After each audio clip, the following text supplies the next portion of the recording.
Bueno, lo hemos estado anunciando durante la tarde de este domingo. Diversos medios internacionales difundieron la noticia sobre una supuesta carta que habría recibido la policía argentina, donde amenazaban de muerte a las presidentas de Chile y de Argentina, Cristina Fernández y Michelle Bachelet, por ir en contra de sus intereses y chocar con los objetivos y el éxito del Estado Islámico. Queremos, más allá de este hecho en particular, que no lo descarta el gobierno, pero tampoco se le puede dar una gravedad más allá de lo que significa una carta anónima, entender qué es lo que es el Medio Oriente, entender qué es lo que es este grupo que han dado que hablar bastante durante este año y medio, y entender cómo se llegó también a formar este grupo que ha hecho noticias, ¿cierto? Lamentablemente de manera bastante violenta en el último tiempo. Estamos junto al analista internacional Pablo Jofre, a quien le damos la bienvenida también por estar acá en el canal 24 Horas. Pablo. Gracias, Cristian. Buenas noches. Hablar del Estado Islámico es hablar de un grupo extremista, de un grupo que interpreta de una manera particular el Corán, el Islam. Es un grupo que puede ser catalogado por terrorista por un sector del mundo, pero también un grupo que lucha por intereses bastante personales y religiosos por otro. ¿Cómo podemos definir al Estado Islámico? Como un movimiento terrorista primero, ¿no? Yo creo que esa es una definición, sea o no seguidor de una corriente religiosa, es un grupo extremista, terrorista, que basa su accionar en el terror.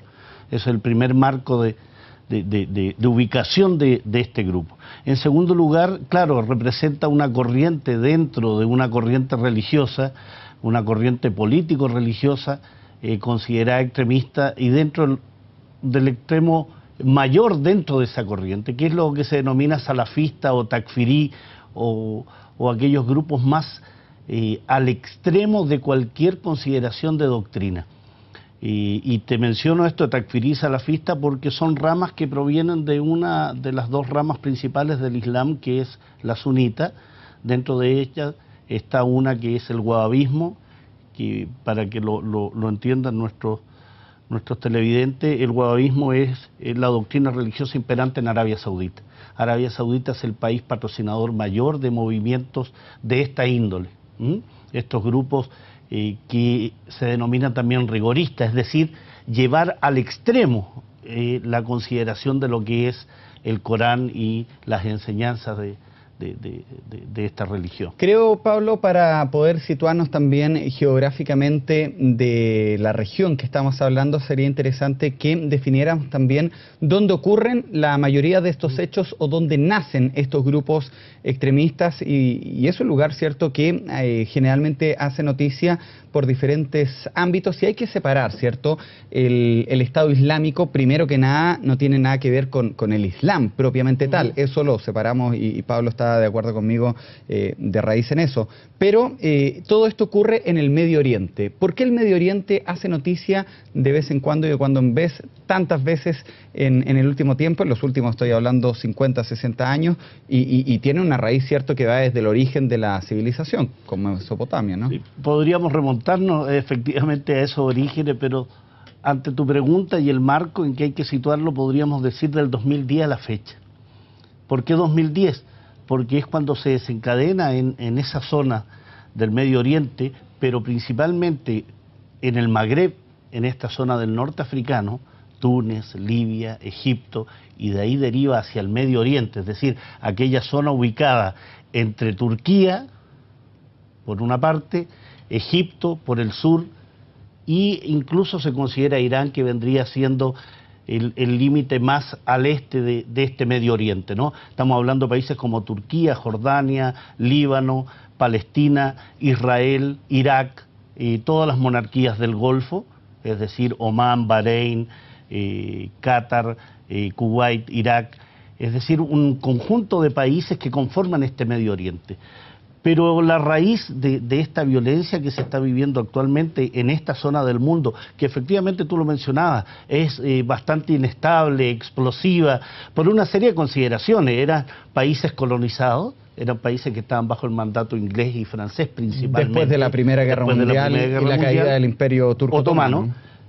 Viene todo una explosión de nacionalismo en la zona, viene una explosión de independencias, pero en el marco de una colonización bastante fuerte, severa y muy restrictiva de las distintas religiones, las distintas etnias, los distintos pueblos que habían en esa zona. Y lo que se comenzó a tejer ahí fue países en virtud de los intereses occidentales, no de los propios habitantes de esa zona. Por eso aparecen países como Irak, en límites con Irán, con problemas fronterizos, o con Kuwait, que es una provincia de Irak en su momento, que se independiza también. Es decir, la creación de estos países y la independencia de estos países nace en virtud de los intereses geopolíticos y económicos de Occidente más que de las propias nacionalidades, con una serie de etnias que quedan circunscritas en estos países, como kurdos, como parte... ¿Qué son los kurdos? Porque también se habla de Kurdistán. Son un pueblo que no tiene país en este momento, no son una nación, pero no tienen un país, están en una parte en Turquía, están en una parte en Siria, otra parte en Irak, y cada uno de esos países a su vez ha reprimido a los pueblos, al pueblo kurdo en cada una de sus regiones, y eso también es un elemento detonante de todos los conflictos que se viven en Medio Oriente. Cuando tú tienes que el 20% de la población turca es kurda, tienes ahí una situación explosiva en virtud de la represión que se ha ejercido sobre la población kurda. Cuando dentro de Irak tienes una población kurda que a su vez lucha contra aquellos grupos sunitas y chiitas que habían en ese momento en Irak, vas viendo cómo se va fragmentando toda esa zona en virtud de intereses políticos, pero también intereses nacionales. O sea, indudablemente Medio Oriente es una suma de nacionalidades, una suma de pueblos, una suma también de religiones. Me da la impresión, Pablo, que y luego del 11 de septiembre del 2001 se ha tendido, y Estados Unidos también apoyó mucho la idea de confundir el mundo islámico con el mundo árabe. Sí, no necesariamente el mundo árabe tiene que ser islámico, puede haber un árabe que sea católico. Así es, como en Palestina, por ejemplo. ¿Cierto? Hay palestinos cristianos. O no todo el Medio Oriente es islámico, está Israel, que son judíos. Indudablemente, Irán es un país persa, por ejemplo. Turquía es un país laico dentro de Medio Oriente y no es árabe. Indonesia es un país musulmán con la mayor cantidad de musulmanes del mundo y no es árabe. ¿Y por qué se tiende a confundir? Y me lo decía durante un par de días atrás un amigo que viajó a Estados Unidos en avión, ver a una persona con vestimenta árabe y ya da la impresión de terrorista islámico. Muy mala. Es parte de los prejuicios, ¿no? ¿Cierto? Es parte de los prejuicios, es parte de de buscar íconos respecto a quién es terrorista y quién no, a partir de su vestimenta, su forma de vestir, su pelo, su tatuaje, es parte de los prejuicios que tenemos como seres humanos, No escapamos cada uno de nosotros de ellos. Pero indudablemente confundir al Islam con el terrorismo es una falacia, es un error, una equivocación fundamental. Es confundir a los católicos porque haya dentro del catolicismo algunos grupos fundamentalistas también.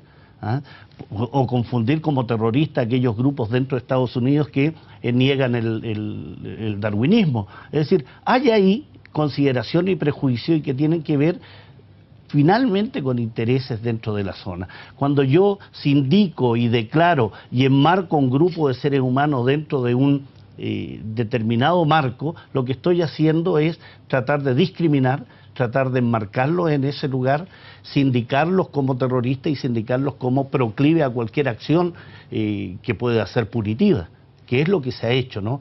Meter a todo el Medio Oriente en el mismo saco. Claro. Es lo mismo los iraquíes, es lo mismo los sirios, no, son diversos, son distintos, cada uno de ellos tiene intereses, tiene religiones dentro de su propio territorio, tiene pueblos distintos. El propio Irak es un ejemplo de eso, ¿no? Hablemos de Irak.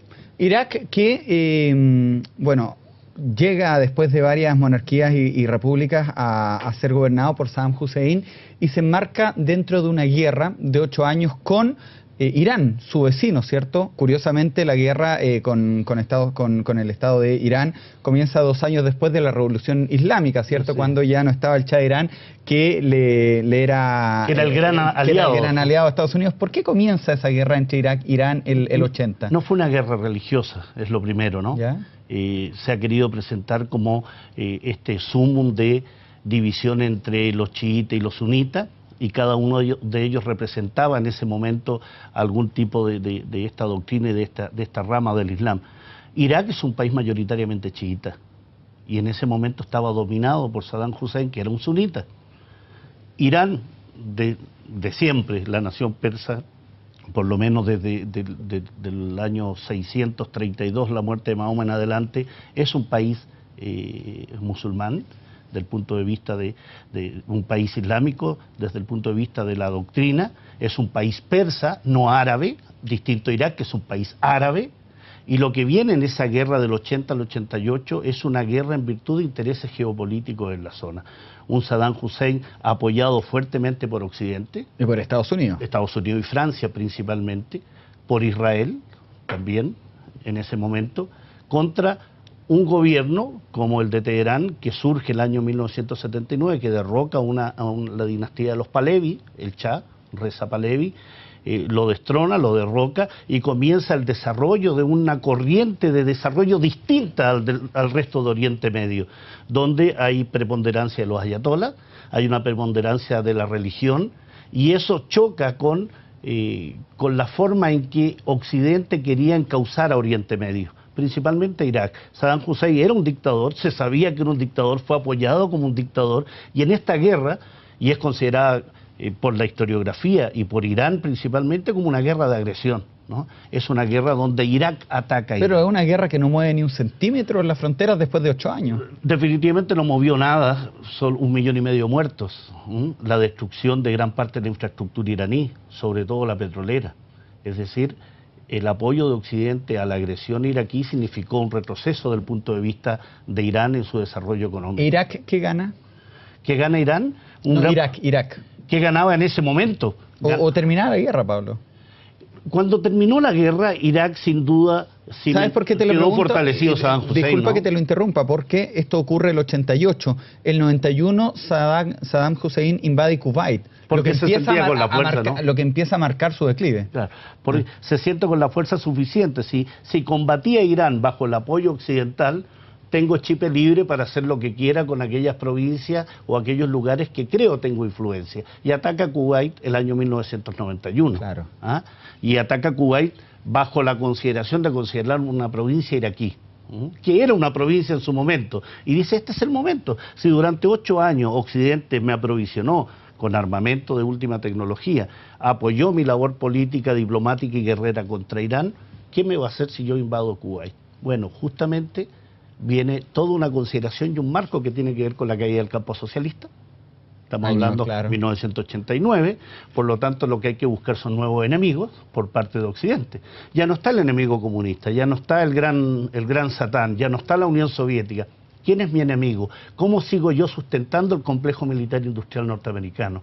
La gran industria militar norteamericana necesita enemigos, y los enemigos, si ya no están los comunistas, representados por la Unión Soviética, lo tengo que buscar con los estados, entre comillas, parte del eje del mal, ¿no? Parte de estos grupos, estamos hablando de Libia, de Siria, de Irak, de Irán, y dentro de eso, el ataque de Saddam Hussein a Kuwait le sirve de excusa perfecta a Estados Unidos y a los aliados occidentales para decir, señores, aquí se necesita democracia, en una región que no tenía democracia. Claro. Si gran parte del Golfo Pérsico son monarquías absolutamente antidemocráticas. Y en la década de los 80, en la década hasta el 90, Estados Unidos estaba con presencia, porque muchos dicen Estados Unidos invadió Irak por el petróleo. Desprendo de tus palabras que habían otros elementos también que eran... O sea, todo esto para ir al nacimiento del Estado Islámico. Dándonos esta vuelta. Precisamente el petróleo es muy importante, es el eje fundamental en la zona, pero también hay un eje geopolítico fundamental, o sea, cómo domino yo el acceso hacia el Cáucaso, es decir, hacia la zona de petróleo dominada por Rusia, cómo al mismo tiempo trato de cercar a Irán, otro tercera reserva mundial de gas, uno de los mayores productores de petróleo, y al mismo tiempo controlo toda la zona del Golfo Pérsico, donde están los mayores productores de petróleo del mundo. Todo eso me va condicionando a una presencia militar. La mayor cantidad de bases militares en el mundo están en esa zona. Isla Diego García, en el Atlántico, queda alejadísimo, pero cuando tú te vas al Golfo Pérsico y te vas al Océano Índico, encuentras islas, bases militares, por ejemplo, en Yemen, bases militares en Bahrein, bases militares en Kuwait, en Arabia Saudita. O sea, hay un conjunto de presencia de Occidente. La quinta flota naval de Estados Unidos está radicada en el Golfo Pérsico, está radicada en Bahrein precisamente. Arabia Saudita, que es el gran doctrinario, y ahí vamos llegando a Estado Islámico, que es el gran fundamento doctrinario de grupos fundamentalistas en Afganistán contra los rusos, contra la Unión Soviética y posteriormente contra Irán, toda una serie de grupos que son financiados, avalados y organizados por Arabia Saudita a través de escuelas que se llaman madrasas, que son escuelas coránicas, donde se enseña el fundamento wahabista, es decir, el Islam más rigorista que puedas ver. Todo eso se va fundamentando y va camino a tratar de cercar principalmente a Siria, cercar a Irán y al mismo tiempo establecer el dominio y el predominio hegemónico de Arabia Saudita en la zona. Ahora, el año 91, Estados Unidos no derroca a Saddam Hussein, pero 10 años pero sí tiene lo podría haber derrocado, ¿no? Perfectamente. Perfectamente, tal como lo hizo 10 años después. Ahora, claro, estamos hablando del 91, 10 años después es el 2001, año de los atentados a las torres del World Trade Center. ¿Tiene alguna relación la presencia que estaba teniendo fuertemente Estados Unidos desde el 91 a lo que ocurre 10 años después con la caída de las torres? Otra excusa, sin duda. El atentado del 11 de septiembre del 2001 es un atentado que existió, está ahí, es objetivo, pero indudablemente sirve de fuerte fundamento para decir aquí lo que hay que hacer es intensificar las acciones contra el eje del mal, contra los países componentes de los enemigos principales de Estados Unidos. Y se ataca a Afganistán, por ejemplo. Claro. Y se dice, bueno, si en Afganistán está Bin Laden, en Irak hay armas de destrucción masiva. Entonces tenemos que atacar a Saddam Hussein. No había armas de destrucción masiva. ¿Qué pito tenía que tocar Irak con ninguno, el Talibán? Ninguno, como Libia, ¿no? Como Libia, sí. Aquí hay un conjunto, aparentemente, Cristian, hay un caos, hay un desorden, hay una especie de irracionalidad, pero el fondo del asunto hay una racionalidad plena, muy fundamentada, que es el éxito. Justamente está en la desorganización, en la fragmentación y en la desunión, y en la división de los países. Ese es el éxito de la política occidental de Estados Unidos y sus aliados. Y el ejemplo más claro de este éxito está en Libia, está en Irak, está en Siria, donde indudablemente el fragmentar a Irak sirve porque tú creas 3 regiones, kurdos, sunitas y chiitas. Libia en este momento tiene 2 gobiernos, claro. 2 gobiernos provisionales. Libia ya no es ni parecido a lo que era con Muammar Gaddafi. No existe la Libia que conocimos. Siria está casi destruida. Es muy interesante lo que estás diciendo tú y vamos a ir a lo que fue la primavera árabe en estos 15 minutos que nos quedan, porque el 2008 asume Barack Obama, que si bien es cierto no es ningún santo, empieza a anunciar, ¿cierto?, que va a retirar a las tropas norteamericanas de Irak, raya para la suma las retira, que el 2013 puede ser, pero lo que era un gobierno que tenía un control con Saddam Hussein y alguna presencia militar de los norteamericanos que le daban cierto orden, comienza o queda dejado a la mano de Dios de los formados recién soldados iraquíes o el ejército iraquí, que nos damos cuenta que nos da pie para tener orden, y surge este movimiento llamado Estado Islámico desde el norte de Irak y una parte del levante de Siria, ¿no? Y fíjate lo contradictorio.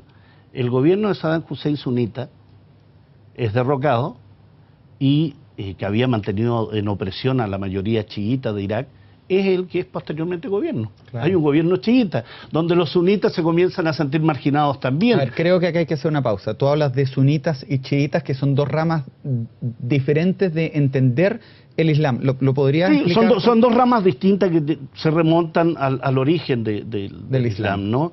Los seguidores de Ali, primo... El tema es que Mahoma no tuvo hijo hombre. No tuvo hijo hombre y comienza ahí entonces una discusión sobre la sucesión. Cuando muere Mahoma. Cuando muere, año 632, muere Mahoma y viene la discusión sobre la descendencia.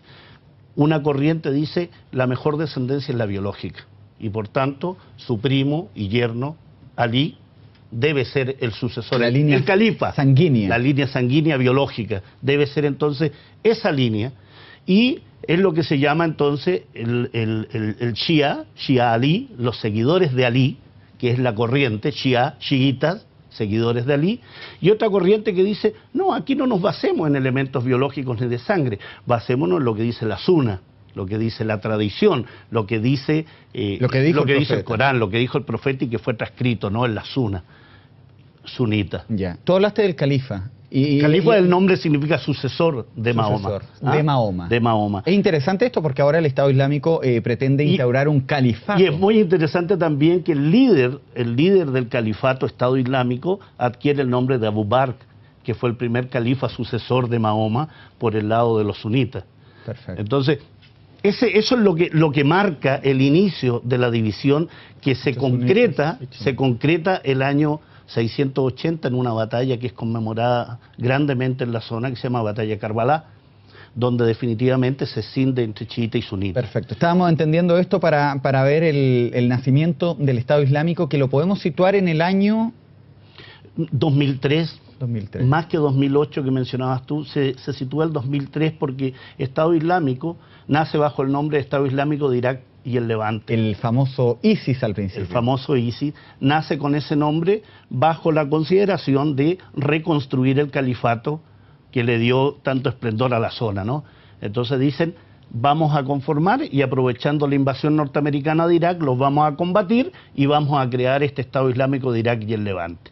Y posteriormente viene un desarrollo menor hasta que el año 2011, cuando comienzan los ataques contra Siria, el movimiento Estado Islámico de Irak y el Levante se traslada a Siria a combatir al gobierno de Bashir al-Assad y comienza su desarrollo mayor. ¿Por qué al comienzo se hablaba de ISIS, Islamic State, Irak and Siria, y ahora se habla de el Estado Islámico? ¿Cuál fue la ampliación geográfica, ¿no? Porque si yo solo lo circunscribo al Levante y a Irak, lo que tengo ahí entonces es Palestina, Jordania, Irak, Siria y una zona circunscrita geográficamente a lo que se conoce el Levante Mediterráneo.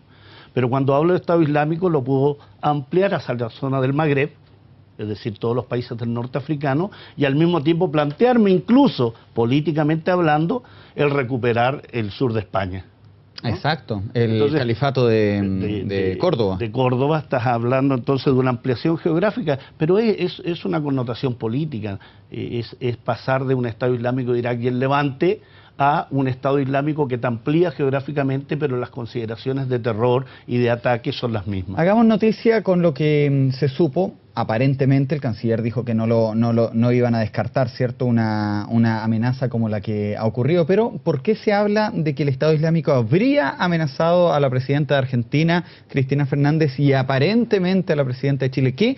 Lo que me preguntaba yo en la tarde, ¿qué interés tienen? Con Cristina puede haber algo por el tema de la AMIA y Irán. Pero quizá. Incluso sería muy lejano, sería muy rebuscado. De verdad a mí me sorprendió también leer metían a Nisman en el correo, Cristina Fernández, Bachelet. Yo creo que es un rebote de algo y entre broma y muy serio de algún desquiciado que quiso involucrar a dos presidentas que están absolutamente lejanas a cualquier consideración de considerarse enemigos de Estado Islámico.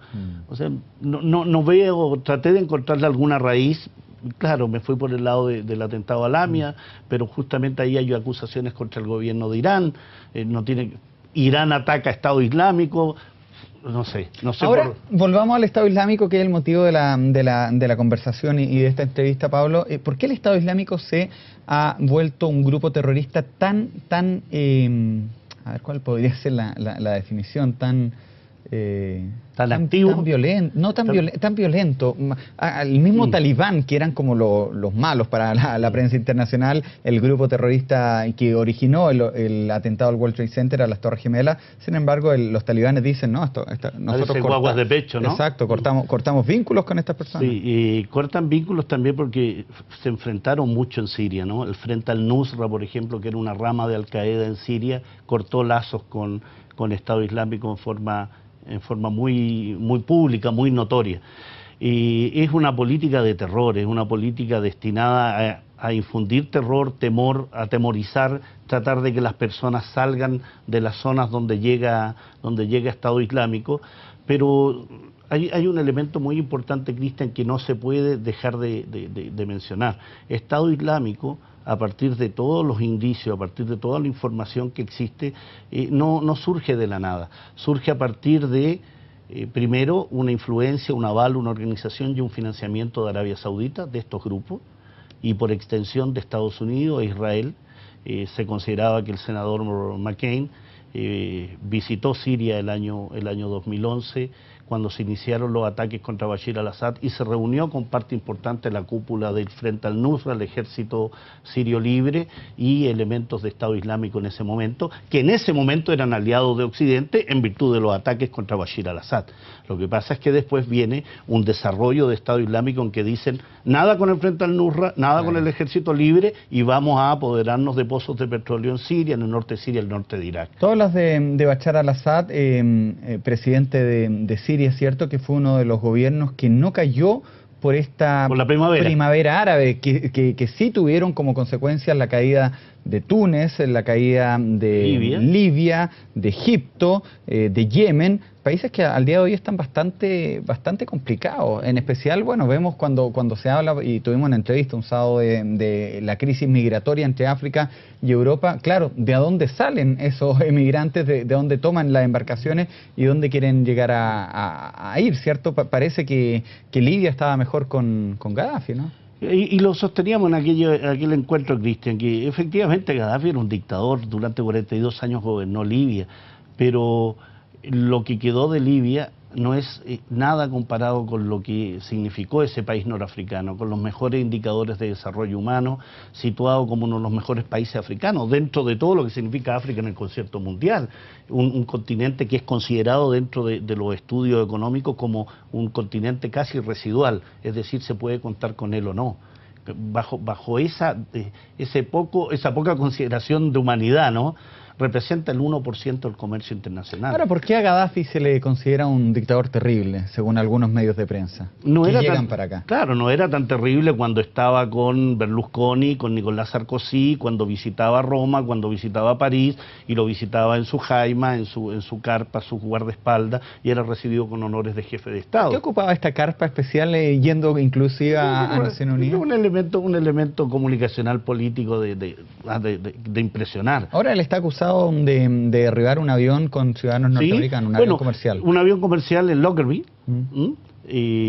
y eso es muy interesante, Cristian, porque van saliendo elementos. Por ejemplo, ese avión, durante muchos años, Gaddafi negó cualquier implicancia en el derribo de ese avión. Cuando finalmente los resultados de la investigación demostraron que habían agentes libios involucrados en el tema, lo que hizo Libia, lo que hizo Gaddafi, fue entregar a esos agentes. Y consiguió con eso el perdonazo, ¿no? Libia en ese momento sufría sanciones internacionales muy severas, un bloqueo que lo tenía con problemas para exportar petróleo. Lo que está viviendo Irán. Al día de hoy. Eran las mismas dificultades. Y lo que dijo, ¿sabe? Reconocemos este atentado, se fueron por la suya, estos son los dos agentes, y al mismo tiempo, y ahí una consideración dramática, al mismo tiempo Gaddafi entrega todo el listado de militantes del IRA, del ejército republicano irlandés, de militantes de ETA, de Euskadi está Askatasuna del País Vasco, entrega nombres de militantes, movimientos que se habían entrenado en Libia a todos los organismos de inteligencia importantes, ¿no? Israel, Estados Unidos, Inglaterra. Consigue el perdonazo a partir de eso, y posterior a esa entrega, Libia establece mejores relaciones con Italia y con Francia, de tal forma que se convierte también en el gendarme de Italia principalmente en la frontera mediterránea sur. Se le entregan guardacostas, se le entregan elementos, de tal forma que no existía esta crisis migratoria que existe ahora, porque existía Gaddafi. Gaddafi controlaba a través de campos de internamiento a todos los inmigrantes que querían ir a Italia. Los mantenía ahí y él mismo los devolvía a los países de origen. Esa era su labor. Y de pronto surge la presencia china en África, la presencia rusa en varios países del mundo, incluyendo al norteafricano, y Occidente se empieza a asustar ante la posibilidad que quede fuera en el reparto global de petróleo. Solamente para terminar, Pablo, y nos quedan 2 minutos, ir al Estado Islámico y qué más podemos esperar o qué noticias podemos esperar del Estado Islámico en las próximas semanas, y aprovechando también tu viaje a la zona. Tú vas a ir a Irán en los próximos días, y un poco que nos adelantes a lo que va, ¿cierto?, para poder luego recibirte en este estudio, para que nos cuentes también lo que pudiste ver. Conocer primero Irán. Voy invitado por la radio Voz Exterior de Irán, voy a la zona principales ciudades iraní y también a la zona del límite con Irak, voy a la zona del Golfo Pérsico también. Va a ser un viaje interesante, global en el sentido de lo que voy a visitar. No, y en especial cuando Irán ya está abuenándose en el sentido diplomático con los Estados Unidos. Viene ahora los acuerdos finales el 30 de junio, el G5+1, que son los acuerdos nucleares, se supone finales, que van a permitir saber a ciencia cierta quién está por la paz y quién no está por la paz. Estamos viendo que los países europeos, principalmente Alemania y Francia, están por acordar y Rusia y China, por supuesto, están por acordar que el proyecto nuclear iraní es pacífico, que ha hecho lo suficiente para no seguir con esta acusación permanente de armamento nuclear. Interesante, Pablo. Vamos a estar... ¿Cuándo vuelves? El 23 de junio. 23 de junio, esperándote un día domingo. Hemos conversado media hora de información o noticias que no muchas veces, ¿cierto?, se hablan en los medios de comunicación, cómo nace el Estado Islámico. Algún día a la vuelta hablaremos ya propiamente de este grupo, pero creo que era interesante, más allá de una noticia particular que había salido en la prensa, entender la formación de este grupo. Permíteme 10 segundos solo. Cuando preguntabas qué se espera, bueno, se espera más terror. Hemos visto que se apoderaron de la ciudad de Palmira, en el centro de Siria, y lo que se espera ahí seguramente es la destrucción. Muchas gracias, Pablo Jofre. Listo, un abrazo. Ahí estamos con este tema. Nosotros vamos a continuar con las noticias luego de esta pausa comercial.